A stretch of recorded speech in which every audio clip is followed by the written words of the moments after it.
Okay, everybody. Well, I'll give you an update. The truck is back setting. The truck will not run. Today's Friday, we took the truck out, what was it, Tuesday? And went to take and run it around here by the house. And as soon as I got out of the driveway and started to accelerate, the truck's popping out the exhaust. It's acting like it's running out of gas. And then by the time I got it back here to the house, and sat down here in the driveway just idling, the water temperatures tried to creep up on it above what the thermostat is. Free rev it, it's still lean pop out the exhaust. So we started chasing things down. And first thing I looked at was fuel pressure at the carburetor. It's barely making 2 pounds of fuel pressure. Which, as anyone knows, 2 pounds of fuel pressure is not even remotely enough to run an engine, let alone a 400 plus inch small block Chevy. So I said, okay, let's see what's going on. Is the filter plugged up? It's a brand new tank, it's brand new lines, everything's new except for the pump. I put the pump on the truck back in August, and we recently put a new tank in the truck under the truck from Tanks Inc. So the tank used to be in the toolbox. So I moved the fuel pump down right there next to the tank. It had about a 6-inch AN line from the tank to the pump. And the way this tank is set up, it's a 12 1/4 inches deep, 12 inches wide, and like 32 inches long. But about 3 inches up from the bottom of the tank on one end is a bung where it draws fuel from. Inside the tank, there's a steel tube that's probably, I don't know, 7/16. It's not really 7/16, but it's bigger than 3/8. The steel tube comes off of the bung, goes down about 3 inches to the bottom of the tank, then goes over to dead center of the tank. And there's no filter or anything on it right there. So I'm like, well, it should be able to pull fuel that far. When the tank's plumb full, it'll pour fuel out of that bung. But when you get down to about 1/4 of a tank, it'll only push the fuel up to about an inch from where the bung is at. But it still should be able to pull fuel a few inches. I'm like, well, let's try it, see what's going on. So we take the filters off, we check them, there's nothing in them. I hook it back up with no filters. I unhook it from the carburetor. I put a AN fitting plug in the AN fitting and just let it run. 2 pounds of fuel pressure, barely 2 pounds. I said, well, let's see if it'll free run.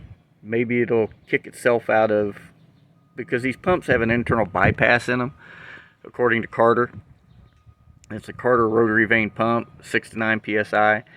So I made up a fitting where I could put a ball valve and screw it into the end of the AN fitting in the female part of it. And I let it run. I'd shut the ball valve real quick. It spiked to 3 pounds and it'd fall to 2 pounds. No matter what I did, the pump will not make more than 2 pounds of fuel pressure. I said, well, that explains it. Lean popping out the exhaust, having to masturbate the gas pedal every time you step on it and accelerate. And then the fact it just sitting here idling, it's got the mixture screws turned like 4 turns out to get it to idle. And even free revving it, it would still pop out the exhaust. So I'm like, well, it's time for a new fuel pump. And now the thing is, with all these electric fuel pumps, there's 2 things. A, they want you to gravity feed the pump. And then B, you got to make sure it's designed for continuous use. Okay? These Holly blue pumps, red pumps, I don't care what they say, black pumps, they're not designed for continuous use. For example, the ProStar 500 Magna fuel pump that I run on the S10, 1.5 hour maximum continuous use, and I wouldn't even run it that long. You know, and you're talking a $600, $700 fuel pump. So I'm looking around trying to find a pump for carbureted engines that's reliable. So I said, you know what? The ones I only really care for is aeromotive or Magna fuel. So I called Aeromotive because I already knew MagnaFuel really don't have anything. So I called Aeromotive, and the guy recommended a part number 11209 billet pump, 7 psi, internally regulated, continuous use, relatively quiet pump, self-priming, stainless steel internals, composite rotor, very well put together pumps, what they claim, and relatively quiet, with a $330 price tag. I'm like, well, I give $65, almost, $73, $74, somewhere in there for the one that's on it. Do I buy another one? Then I'm $150 into fuel pumps that are junk. So I just went ahead, and before I could do it, my son went ahead and ordered it for me last night to Summit. It should be here sometime the first part of the week, and get it put on. Now, the bung in this tank is 3/8 pipe, is what it is. The pump is also 3/8. You can get it with AN fittings, O-ring fittings, or you can get it with pipe thread in it. We got it with pipe thread, 3/8 pipes, the inlet outlet on it. It's rated to hold up to, 600 horsepower? Between 200 and 600 horsepower. So it should be perfect for this scenario. But what I'm going to do is I'm going to get a nipple and screw it into the tank.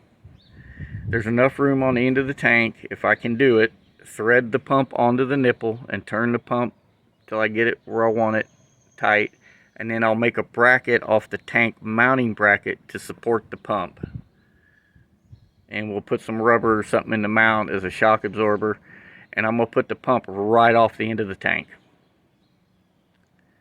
Because I don't know how they expect, they want you to use these pumps, and they say street rod use and all this different shit, but gas tanks don't pull off the bottom. They either pull off the side or they pull off the top. So the pump's got to be able to at least lift fuel anywhere between 4 to 12 inches. And I think maybe what might have killed this pump is, in the beginning, I had a fuel cell in the toolbox just to run the truck.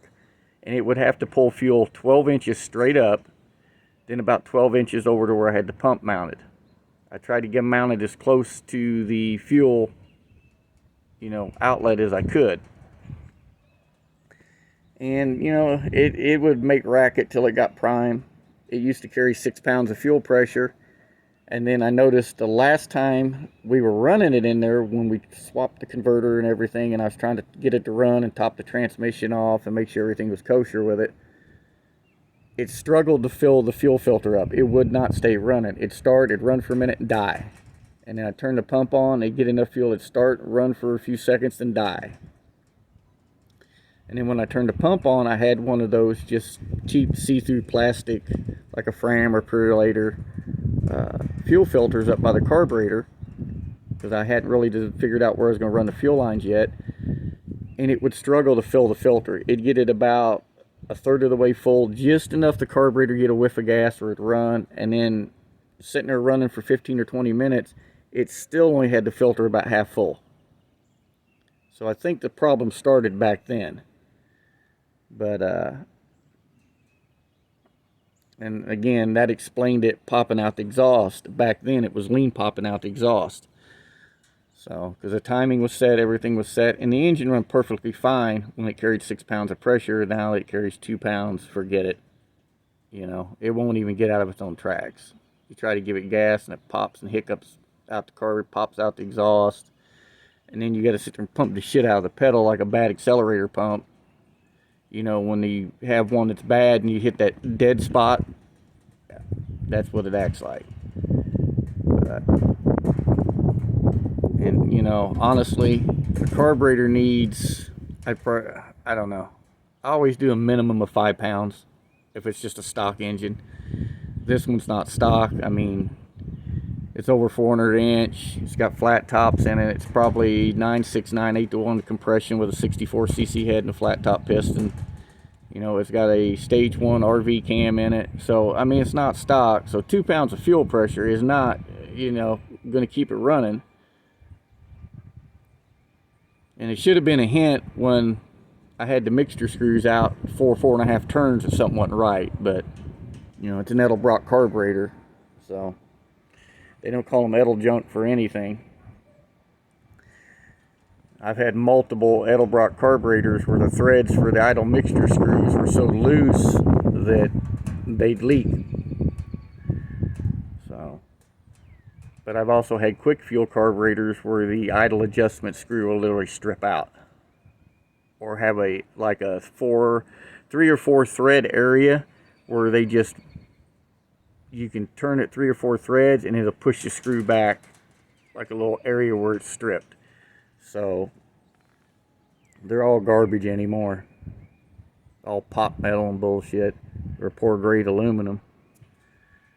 But that's where I'm at. So we're gonna have to wait till this aeromotive pump gets here. We'll put it on, get everything plumbed back up, get the filters put back on it. It's got 2 MagnaFuel log style filters on it. And I think what I'm going to do is, instead of, or maybe put, you know, out of the tank to the filters into the pump, or just do away with the pre-filter and just put one filter between the, because there shouldn't be any shit getting in the tank. It's a new tank. You know, it's got a strainer screen in it when you fill it up. I don't know how many micron the screen is in the fill neck, but it's almost like a fuel filter. So you can just pull it out, clean it out, and put it back in the fill neck. So I may do away with the pre-filter, just one filter after the pump, and go that route. So it ain't like I'm dumping a bunch of garbage and shit down it out of dirty gas cans. But that's where we're at on it, waiting on a fuel pump. So that, and I might put a sign in the front windshield on it. That's why it's behind the gate, because when it was setting up here in the driveway, I've had 3 different people out here stop and look at it and leave a note on it, or leave a note on the front door, do I want to sell it? There's your number and everything. So I'm gonna put a sign in the front windshield that says not for sale. So getting tired of getting bothered all the time with it. When it sat out front before, people drove me nuts on it. I don't know why. It ain't nothing special about the truck, but when you see something like this and it looks like it's recently been built or in really good shape, why would somebody want to sell it? Yeah, but I guess the old analogy, you know, it never hurts to ask. So, but no, it's not for sale, at least not right now. Let me drive it for a year or two, and then if I decide I want to do something else, then maybe I'll sell it. But probably not, because my son, me, and my grandson actually put this one together. So, it's like the S10, it'll probably never be for sale. Don't mean much to anybody else, but it's kind of special to me.